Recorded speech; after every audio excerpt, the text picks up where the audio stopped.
राधे राधे। आज हम बात करेंगे कि शादी में जो कहते हैं कि आज शादी करने पे पीली पूजा लगेगी कि लाल पूजा लगेगी या कैसी पूजा लगेगी, तो ये पूजा क्यों लगती है, इस बारे में हम बात करने जा रहे हैं। और ये शादी बनाने वाले के लिए, शादी निकालने के लिए ये वीडियो बहुत कारगर होगी, तो अंत तक आप ये वीडियो देखते रहिए। और अगर पहली बार आप हमारी वीडियो देख रहे हैं तो सब्सक्राइब ज़रूर कर लें और लाइक शेयर भी कर दें, ताकि और लोगों का भी लाभ हो सके कि इसमें कैसे पूजन लगता है, क्या होता है। इसी पे आज हम बात करेंगे। तो आज सबसे पहले क्या देखा जाता है कि जब लड़का लड़की पसंद आ जाते हैं, वर वधू उनके घर वालों को जब पसंद आ जाते हैं तो क्या करते हैं, सबसे पहले उनका गणवर्ग मिलाते हैं। तो अगर आपको गणवर्ग मिलाना नहीं आता, अष्टवर्ग, तो वो भी आपको बता दिया जाएगा। अगर आपको सीखना है तो आप कमेंट करके ज़रूर बताएं। तो इसमें क्या होता है कि सबसे पहले जन्म राशि जानी जाती है। ऑप्शन के तौर पे रख देते हैं कि नाम राशि से शादी मिला लो, पर सभी मंगल कार्यों में जन्म राशि ही कारगर होती है। तो जन्म राशि सबसे पहले जानेंगे कि वर और वधू की, लड़का और लड़की की क्या राशि बनती है। फिर राशि के हिसाब से क्या करेंगे, राशि सबसे पहले हम जानेंगे उनकी, और जब हम राशि जान जाएंगे तो फिर सूर्य, चंद्र और गुरु की शुद्धि करेंगे, यानी देखेंगे कि ये लड़का के नाम राशि से, जहाँ उसकी जन्म राशि है, उससे कितनी गिनती पे पड़ रहा है ना। यही हम जानेंगे कि कौन सी गिनती शुभ रहती है, कौन सी अशुभ रहती है। तो सबसे पहले वर के लिए सूर्य देखा जाता है, शुद्ध किया जाता है। तो वर की जन्म राशि से जब हम गिनेंगे, आपके वर की कोई भी राशि है, आप अपनी राशि ले लीजिए, जिसकी भी आपको लग्न निकालनी है। तो जब आपने वर की राशि ले ली, ठीक है, तो वहाँ से आप गिनिए। जैसे कि मेष राशि ले लेते हैं अपन उदाहरण के तौर पे, है ना।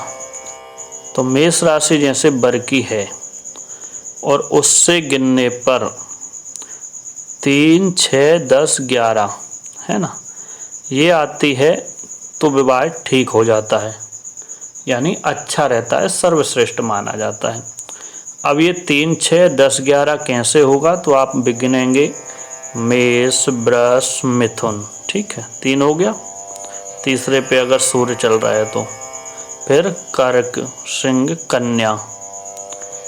कन्या राशि पे सूर्य चल रहा है तो भी अच्छा है ना। तो मेष, वृष, मिथुन, कर्क, सिंह, कन्या, तुला, वृश्चिक, धनु और मकर। मकर राशि में सूर्य है तो भी अच्छा है, और कुंभ राशि में है तो भी ये श्रेष्ठ विवाह माना जाएगा। अब इसके आगे अब फिर हम गिनेंगे कि जन्म राशि से सूर्य 1, 2, 5, 7, 9 होता है तो सूर्य का पूजन लगता है उसमें। फिर लाल पूजन लग जाती है। लाल पूजन क्या होता है, किसे कहते हैं लाल पूजन? इसमें लाल वस्तुओं की पूजन होती है, लाल चीज आती है, क्योंकि सूर्य का रंग लाल है और रक्त वर्ण है, तो लाल ही उसके दान पूजन आदि भी हैं। तो इससे सूर्य की कितने गिनती पर पूजन लगती है, 1, 2, 5, 7, 9 हो तो सूर्य का पूजन करके शादी हम कर सकते हैं। और कब नहीं कर सकते, जैसे आपके वर की राशि मेष हमने देखी, उदाहरण के तौर पे ली, तो उसमें 4, 8 और 12 अगर है तो आपको शादी नहीं करना है। 4 यानी कर्क, 8 वृश्चिक और 12 मीन राशि अगर है तो आपको ये शादी उस समय पे नहीं करनी है। इसके बाद आगे चल के आप उस शादी को कर सकते हैं। फिर इसके बाद हम देखेंगे कन्या के लिए गुरु का विचार किया जाता है। तो हम गुरु का विचार करेंगे, कन्या के लिए गुरु का विचार करेंगे हम। अब गुरु सर्वश्रेष्ठ कब रहेगा? जब 2, 5, 7, 9, 11 राशि में जब गुरु होता है तो कन्या के लिए शुभ माना जाता है। अब कन्या के लिए भी आप कोई भी राशि मान लीजिए, जैसे कि आपकी राशि यहाँ पे हम रख लेते हैं, वृष राशि ही ले लेते हैं। तो वृष तो राशि हो ही गई है ना, दूसरी राशि, वृष से दूसरी राशि मिथुन कर्क है ना। कर्क राशि अच्छी होगी,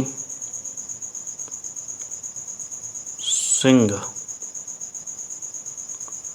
कन्या राशि ठीक हो जाएगी, है ना। इस तरीके से आपको गिनना है कि गुरु किन राशियों पे हो।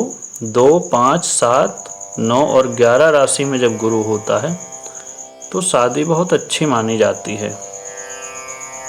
ठीक है, फिर हमको शादी कब नहीं करनी है? 4, 8, 12 में।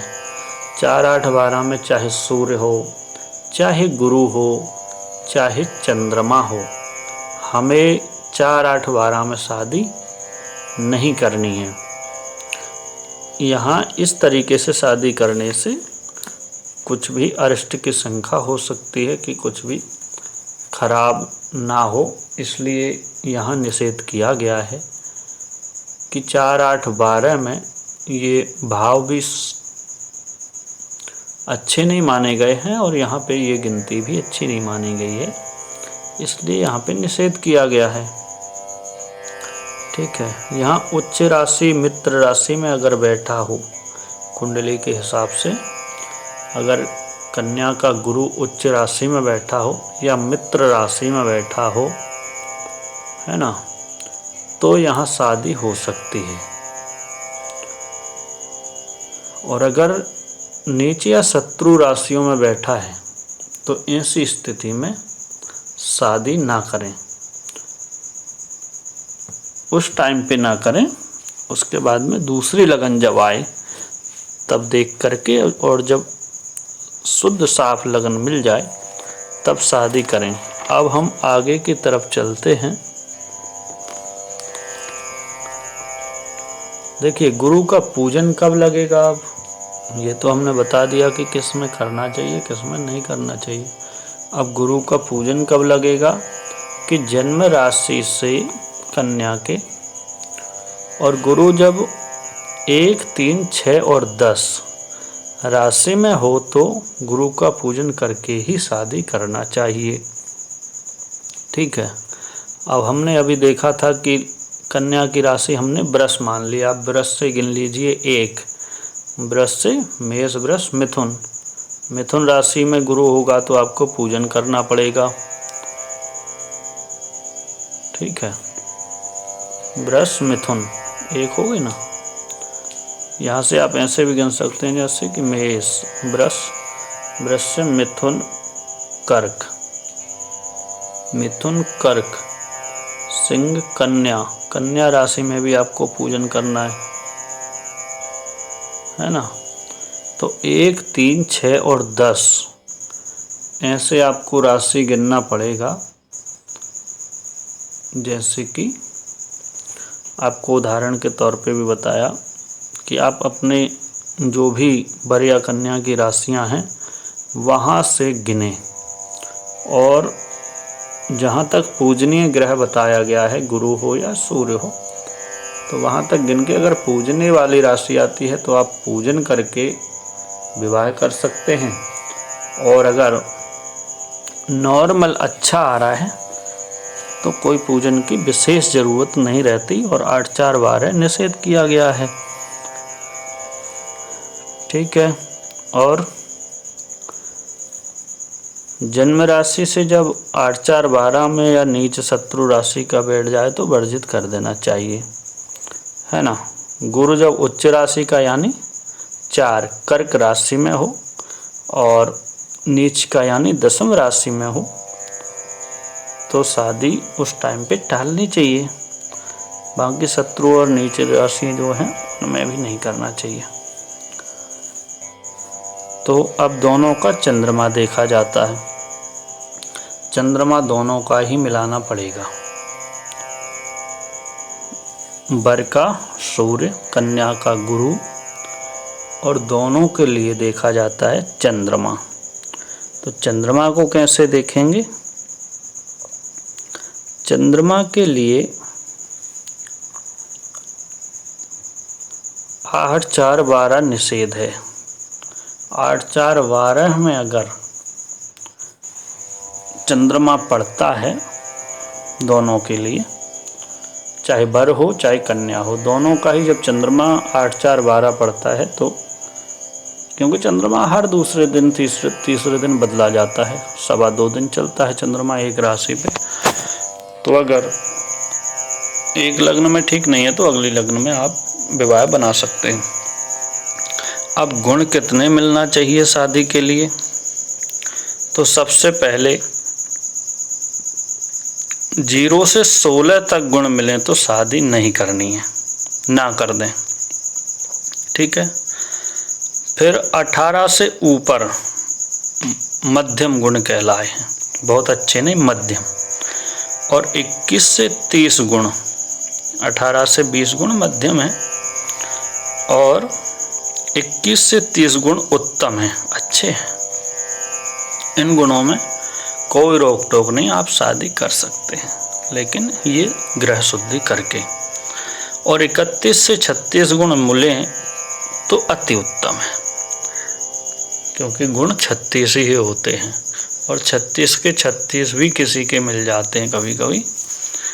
तो 20 से लेकर के 18 से ही मान लीजिए, लेकिन 20 से लेकर के जो 36 तक बीच में कहीं भी गुण मिल जाए, कोई भी गिनती मिल जाए, तो ये गुण बहुत उत्तम माने गए शादी के लिए।